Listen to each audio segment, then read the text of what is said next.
Alright, what we have here is a 2-pound tri-tip.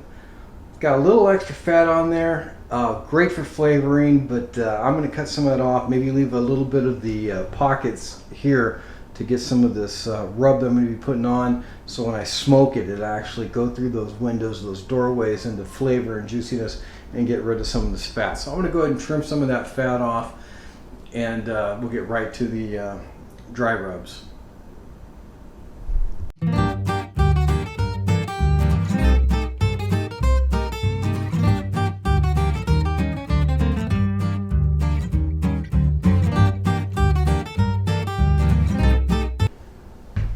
Alright, so we cleaned up our meat. What we're going to do now is we're going to use some dry rub. And this is going to be a kind of a Southwestern coffee rub mix. So I've done this before. It came out really great. Let me show you what we have.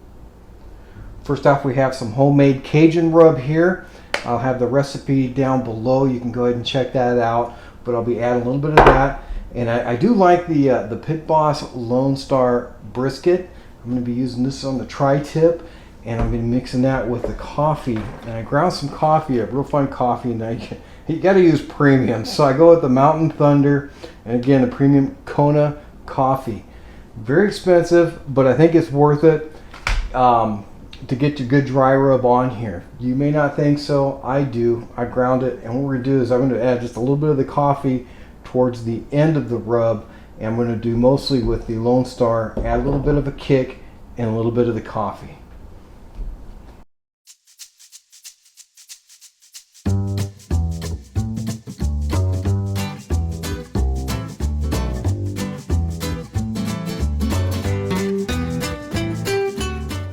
Pellets, nothing says I love you than the Traeger Apple Premium. Gotta love it. We're also going to be using the Traeger Timberline 1300 to be doing our smoke, so let's open it up and we'll get it fired up.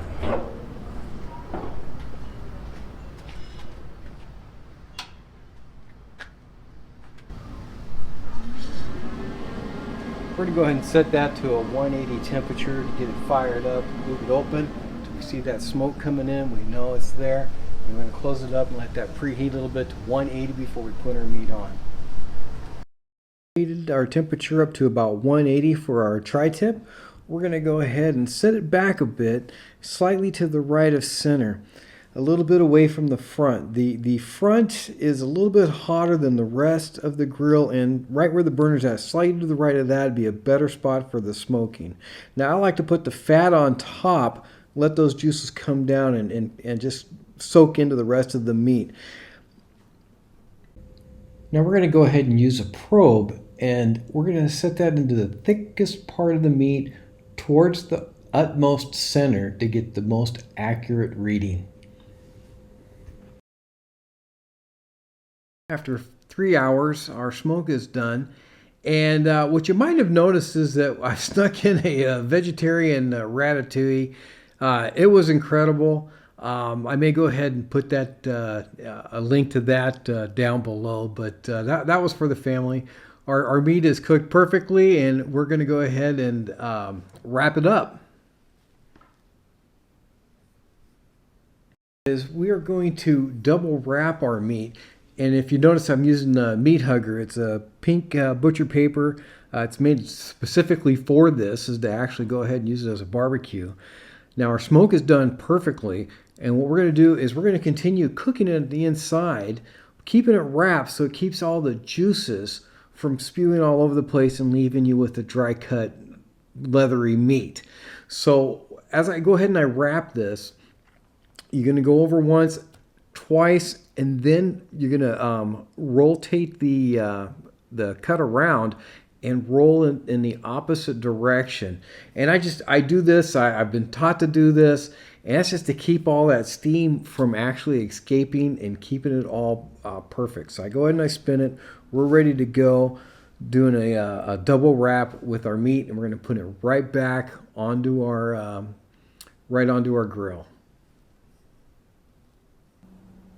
Now at this point, we have already changed our Traeger to go up to 275, and we're going to put this right back on to finish this great cooking. Okay, we come back over to the grill, and our temperature is already between 130 and 135 on the internal temperature of the tri-tip.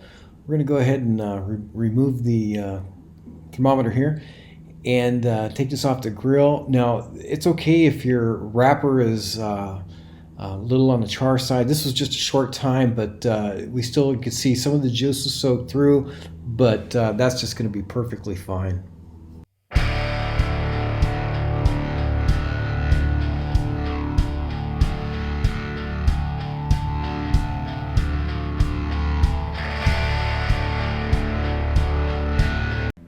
All right, now we have some wonderful cuts. This is some very uh, great tasting, juicy meat, perfectly cooked.